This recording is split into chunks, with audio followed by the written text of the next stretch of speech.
Bom dia, prezados amigos telespectadores da TV Candidez. É com muita alegria que nesse sábado o programa Nova Era está de volta para vocês, trazendo agora um documentário a respeito da formação do movimento espírita de Divinópolis. O programa Nova Era ele é uma coprodução do CEP, Centro de Estudos e Pesquisas Espíritas, uma realização ANE, Aliança Municipal Espírita de Divinópolis. O programa Nova Era, nesse sábado, inicia uma série de programas que vai desenvolver a história da formação do nosso movimento espírita em Divinópolis. Para nós é uma alegria muito grande estarmos com vocês mais uma vez através da TV Candidez, no programa Nova Era. História da formação do movimento espírita de Divinópolis. Quando foi que começou? Como foi que se elaborou a formação desses pequenos grupos que mais tarde vieram muitos centros espíritas a esse movimento espírita hoje, que desde a década de 40 vem desenvolvendo muitos grupos e centros espíritas. Vamos ver um pouco da história da formação da nossa cidade, Divinópolis. Não esquecendo de que o que será esposado aqui nesse documentário, através do programa Nova Era, é um relato que nós vamos fazer, tendo em vista a oitiva de José Carlos Pereira, Maurício Paiva, dois grandes anfitriões do movimento espírita em Divinópolis.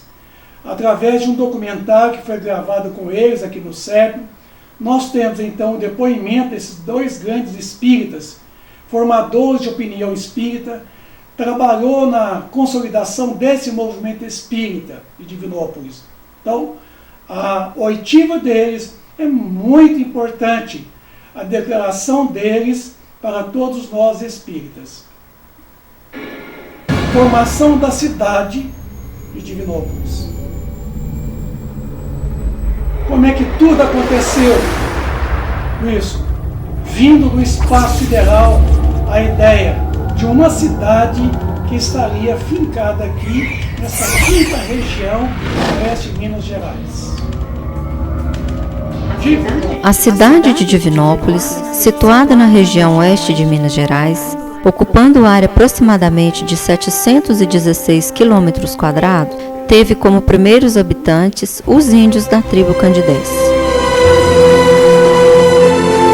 O povoado teve início às margens do rio Itapecerica, próximo à Cachoeira Grande. Em 1737, o primeiro morador construiu uma capela em homenagem a São Francisco de Paulo. Em 1767, foi erguida uma igreja que teve como padroeiros o Divino Espírito Santo e São Francisco de Paulo, e o povoado passaram a chamar-se Arraial do Divino Espírito Santo.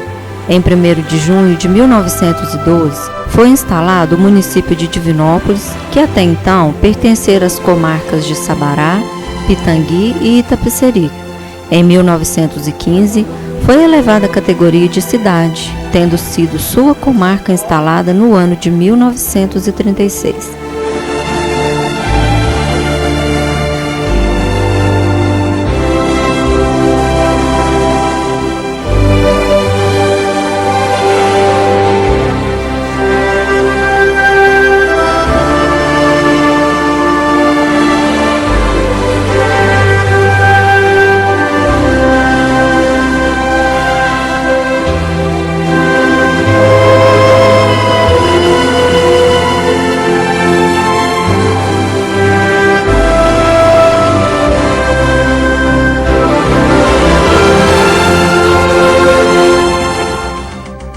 A cidade de Divinópolis, a cidade do Divino Espírito Santo, agora em franco desenvolvimento sociocultural e político. Bela cidade que orna as terras altas do centro-oeste mineiro. Conta hoje com aproximadamente 213 mil corações pulsando em ritmo de século XXI. Aí está o resultado do trabalho constante e homogêneo de um povo, O seu aspecto de hoje mostra sua evolução na arquitetura moderna e em sua visão panorâmica.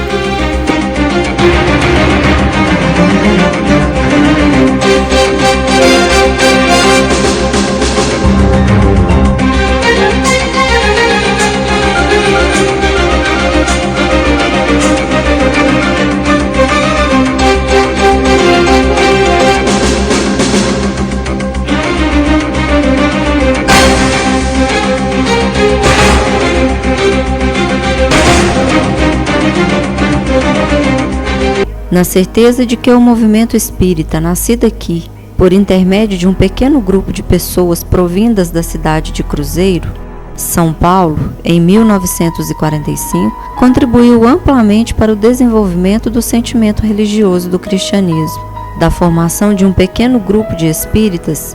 A sua formação se deva a pequenos grupos isoladamente que começaram na década de 40.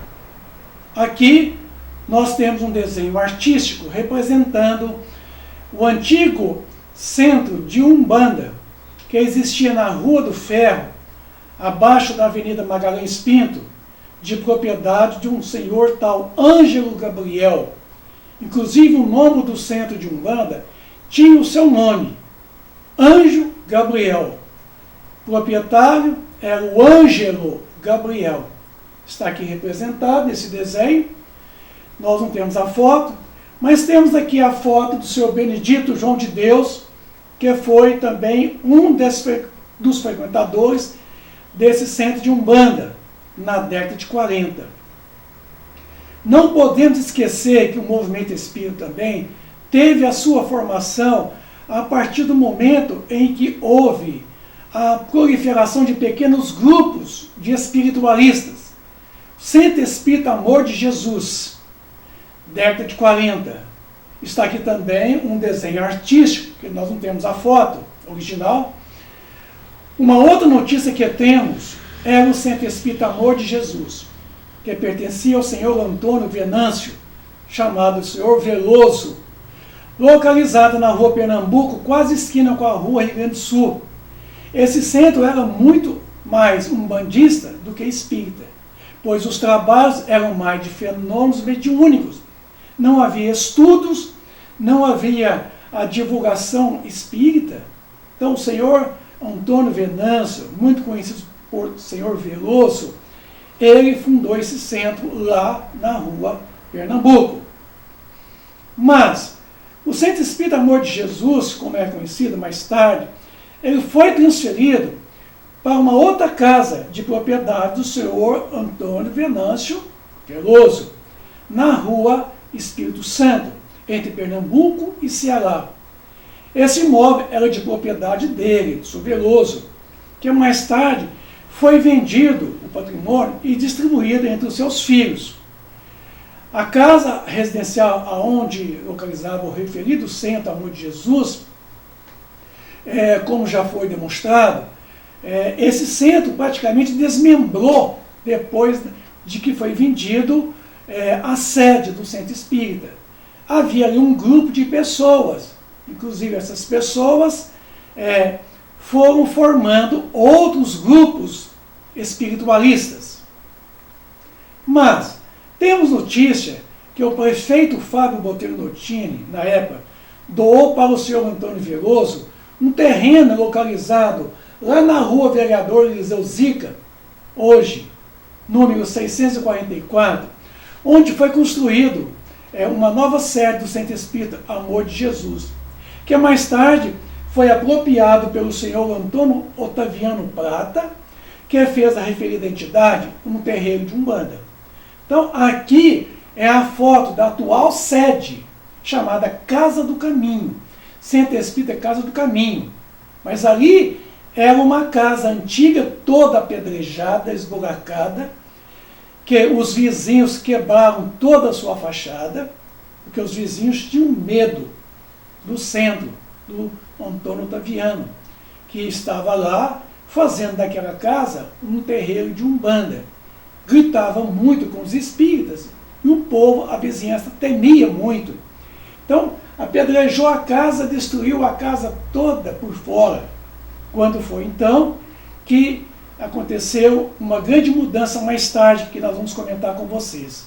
Então, aqui onde está hoje o Centro Espírita Casa do Caminho, era o antigo Centro Amor de Jesus, de propriedade do senhor Veloso, e que foi apropriado pelo senhor Otaviano Prata. Muito bem.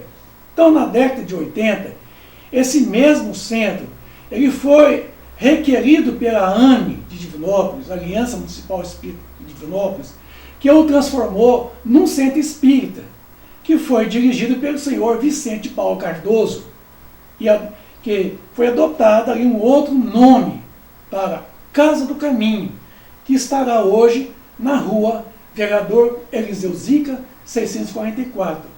Hoje é uma casa espírita, não é mais como antigamente.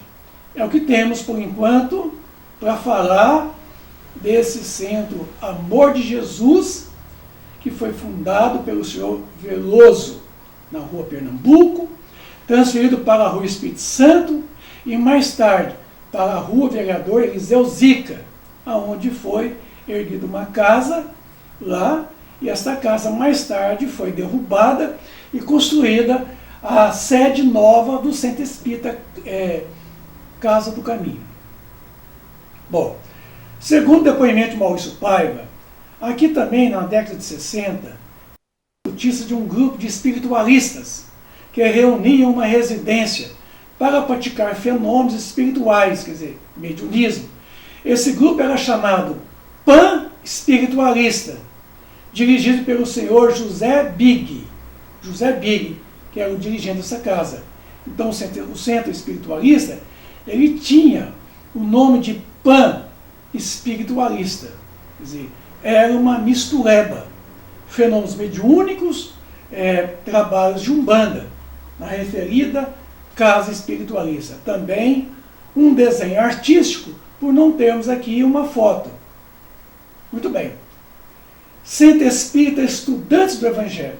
Amigos, é uma longa história que nós vamos comentar com vocês, desde quando tudo começou.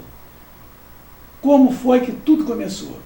Essa casa que está lá hoje, por isso, nós estamos aqui hoje no dia 27 de fevereiro de 2021. Essa casa estará hoje nessa disposição. Ela foi fundada no dia 24 de fevereiro de 1946. Esse ano está completando 75 anos de trabalho, de prosperidade, divulgação doutrinária, trabalho social, um trabalho mediúnico, uma casa hoje que é uma gracinha, é uma belezinha, inclusive a sua fachada, o seu interior é muito bem trabalhado. Vamos ver a história. Como que foi que tudo começou. O Centro Espírita Estudantes do Evangelho.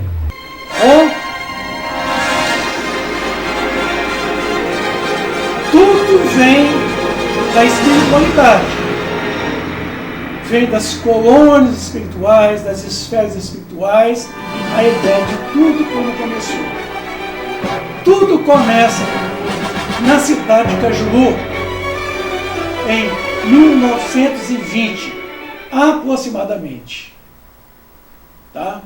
Então, ali então, na década de 40, como nós temos notícia aí, cidade de Cajuru, havia um morador chamado Senhor José Maria Álvares Silva Campos, com a sua esposa Mariana Campos. Senhor José Maria era farmacêutico daquela cidade.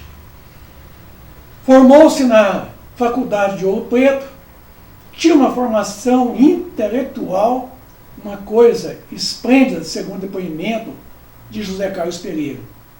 Era muito conhecido como José Maria Campos, era o seu nome mais conhecido. Farmacêutico ali naquela cidade, tinha uma pequena farmácia que atendia toda a população de Cajuru. E José Maria Campos tinha vários filhos, e um dos seus filhos, um rapaz, estudava em São João del Rei, medicina. E certa feita, esse rapaz, estudava medicina em São João del Rei, foram fazer uma visita na estação de tratamento d'água daquela referida cidade.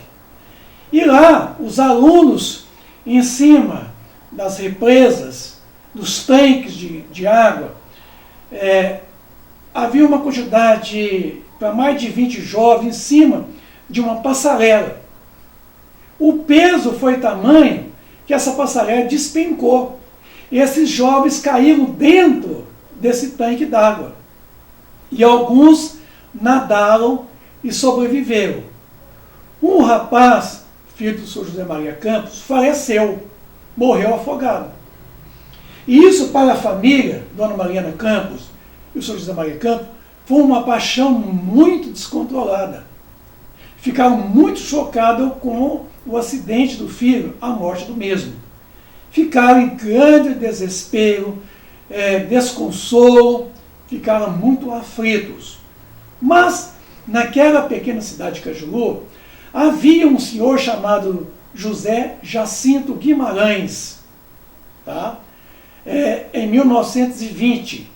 Ele residia lá, era funcionário e era agente da estação da Rede Ferroviária Federal naquela cidade. Já tinha uma vivência espírita da cidade de sua origem. Então, o Sr. Jacinto Guimarães, conhecendo a família do Sr. José Maria Campos, foi consolar a família, dizendo para eles que aquele jovem, né, que pereceu pelo acidente ou afogamento, não estava morto. Morreu somente o seu corpo. Tentando consolar a família Campos, o Sr. Jacinto orienta a família a estudar a doutrina espírita, a conhecer a doutrina espírita, porque seria um consolo para toda a família. E assim, o Sr. Jacinto Guimarães emprestou para o Sr. José Maria Campos, algumas obras espíritas, que foi lida por ele pela senhora Mariana Campos, sua esposa. E aí a família, então, ficou imbuída de um certo consolo, tendo em vista, sabendo de que o filho não estava morto, embora seu corpo pereceu pelo afogamento. Aí veio o consolo, mas com o decorrer dos tempos, Dona Mariana Campos começou a apresentar alguns fenômenos mediúnicos. A sua faculdade mediúnica eclodiu nesse interim. E começou então a dar algumas manifestações dentro de casa. E nisso tudo, com a companhia do Sr. Jacinto Guimarães, ali iniciou-se algumas reuniões mediúnicas. E nessas reuniões mediúnicas, o que aconteceu? Várias comunicações espirituais. Dentre elas, a comunicação espiritual do padre, um sacerdote da paróquia daquela cidade de Cajuru. O fenômeno, então, vazou para a comunidade de Cajuru, de que havia na casa de José Maria Campos reunião do diabo, reunião mediúnica do demônio, e que lá o padre fulano de tal havia manifestado e dado uma comunicação. Com isso, o paróquio da época, daquela igreja, protestou, excomungou e condenou o Sr. José Maria Campos, Dona Maria Campos e o Sr. Jacinto Guimarães, e as pessoas que lá frequentavam. E nesse excomungar, proibiu que toda a cidade não pusesse os pés na farmácia do Sr. José Maria Campos. Foi proibido todos os frequentadores católicos de não pisar na farmácia do Sr. José Maria Campos. Com isso, a farmácia parou de funcionar. Não tinha fregueses. O Sr. José Maria Campos ficou aflito, a família começou a passar dificuldades financeiras, até mesmo necessidade de alimentação, e foi um caos.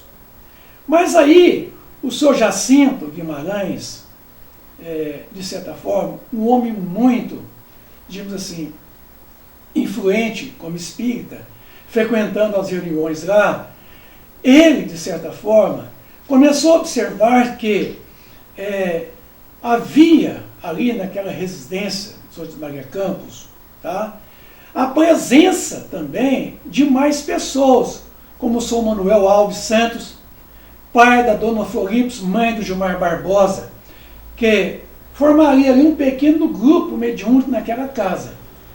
Então, o Sr. Manuel Alves Santos, mas a sua digníssima esposa, residiam lá em Cajuru e passou a frequentar as reuniões mediúnicas da casa do Sr. José Maria Campos. Mas também, dona Florips, que é a mãe do nosso amigo Gilmar Barbosa, hoje ainda entre nós, dona Florips já faleceu há mais ou menos há uns 45 dias dessa data de hoje, por Covid-19. Dona Florips conta no seu depoimento também que começou a frequentar as reuniões na casa do Sr. José Maria Campos, ela tinha 10 anos de idade. Era uma criança ainda. E ela narra alguns eventos do qual ela percebeu, presenciou, de fenômenos mediúnicos naquela residência. Bom, mas aí a gente passa a observar que a família do Sr. José Maria Campos também, dona Evane Campos, Muriel, que era esposa do José Carlos Pereira. José Carlos Pereira já é falecido, mas a dona Muriel ainda é viva. Também filha do Sr. José Campos. Senhora Marta Álvares da Silva Campos, também da família. Senhor Ronaldo Gonçalves, que vinha da cidade de Itaúna para participar das reuniões na casa do Sr. José Maria Campos. E aí se percebeu que se avolumou muito a reunião na casa do Sr. José Maria Campos. Mas com o episódio desse excomungado e a sua farmácia caiu em falência, o senhor Jacinto,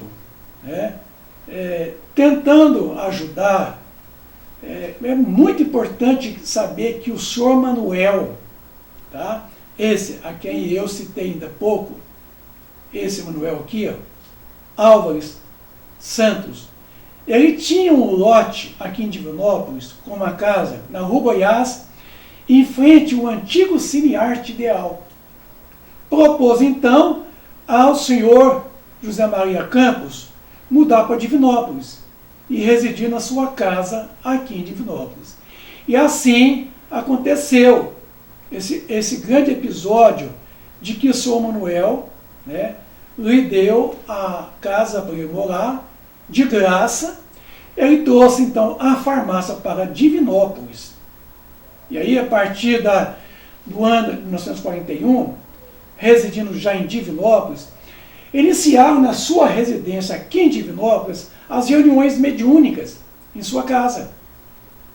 E o grupo foi crescendo e foi crescendo. E cresceu muito, porque aqui em Divinópolis já havia o pessoal que vinha de Cajuru, o pessoal que vinha de Itaúna, e vamos mais para um episódio. 1945, foram transferidos vários funcionários da rede ferroviária federal da cidade de Cruzeiro para Divinópolis, para trabalhar na rede ferroviária federal aqui em Divinópolis. Então, lá de Cruzeiro, veio o senhor Máximo Franklin Souza e sua esposa Marinha, que já tinham uma vida espírita lá em Cruzeiro. Veio o senhor Otaviano de Souza Braga, chamado Tito Braga, senhor Cristiano, senhor José Jardim, senhor Tristão Modesto Gonçalves, que vieram da cidade de Cruzeiro e já eram espíritas. Passaram a frequentar então a casa do Sr. José Maria Campos, na Rua Goiás, onde a residia a farmácia também do Sr. José Maria Campos, em frente ao antigo Cine Arte. Aí havia o Sr. José Luiz da Costa, que fundou um centro espírita em Itapecerica, vinha participar das reuniões. O Sr. Roberto Dias Maciel, da cidade de Lavras, que veio de Lavras para Divinópolis. O Antônio Rodrigues, cidade de BH. Tá? Rosenval Hudson Oliveira e sua esposa, a senhora Zilka, vinda da cidade de Uberaba, residia em Divinópolis. O senhor Rosenval era gerente do Banco do Brasil na ocasião. Senhor José Damasceno Sobral, da cidade de BH, Leão Zário, de BH, o José Bi, de cidade de Divinópolis, Carlos Faleiro, de Divinópolis, Gessi Menezes, Iracema, José Carlos Pereira, tá? Antônio Gomes Neto, cidade de Cajuru, Geraldo Magalhães Pontes, cidade de Divinópolis, João Vilela, cidade de Divinópolis, Senhor Jacinto Célio, cidade de Divinópolis. Mas o grupo cresceu tanto que o grupo dividiu, começaram a se reunir na casa do senhor Máximo Franklin. E a casa dele era ali, na Avenida Contorno. Tá? Ele residia ali na Avenida Contorno e fazia as suas reuniões na sua casa. Reuniões de fenômeno, porque o senhor Máximo Franklin era um médium vidente e tinha um guia espiritual chamado o senhor Padre Vitor, que o senhor Máximo, eu o conheci pessoalmente, era de uma esplêndida alegria, afetuoso, uma criatura de um coração enorme, muito boa pessoa. Então, na sua casa havia as reuniões também mediúnicas. Na casa do senhor José Maria Campos e na casa do senhor Máximo Franklin. Então, esses grupos não tinham um estudo realmente, tinham um fenômeno. Tá? Dona Marinha, que é a esposa do senhor Máximo Franklin, uma encantadora pessoa que eu também conheci pessoalmente, mas o grupo cresceu tanto, tá? Da casa do senhor José Maria Campos e do Máximo Franklin, cresceu o tamanho e foi gradativo, não comportando nas suas residências, onde se reuniam. Precisava construir uma sede, e assim aconteceu. Compraram um terreno da família dos senhores chamados Faleiros, lá na Avenida do Rio Grande do Sul, hoje de número 270, e ali construíram a primeira sede, onde foi inaugurada e oficializada legalmente em 1946. Tá? Então está aqui, eu tenho essa foto que eu ganhei do José Carlos Pereira, da construção da sede do Centro Espírita Estudante do Evangelho. É uma construção antiga. O senhor Joaquim Faleiros era padeiro, e foi ele quem vendeu esse lote por leves prestações para o grupo do senhor José Maria Campos e o senhor Máximo Franklin. Aí, o senhor José Carlos Pereira também participou de tudo isso aí. O senhor Carlos Faleiros frequentava também a casa do senhor Máximo Franklin. Então, aí é a visão interna dessa primeira construção. Segundo o depoimento do Maurício Paiva, havia-se um pavimento térreo, quer dizer, um polão, e essas paredes foram erguidas em cima desse polão, onde foi o primeiro salão do Centro Espírita Estudante do Evangelho. No dia 24 de fevereiro de 1946, fundou então essa diretoria do Centro Espírita Estudante do Evangelho. Está aí, Máximo Franklin, presidente, tá? O vice-presidente era, de certa forma, pessoas assim, que tinham uma capacidade muito profunda, né? E ali nós tínhamos várias pessoas que trabalhou na construção, na elaboração dessa diretoria e de todo o processo da casa. Aí nós temos a ata de fundação, vocês podem ver aí na fotografia, papel já envelhecido, uma ata original da primeira reunião, tá, da diretoria do Centro Espírita Estudante do Evangelho. Então está aí a ata do Conselho Deliberativo, da qual o senhor José Carlos Pereira era o presidente do conselho, na ata, está aí.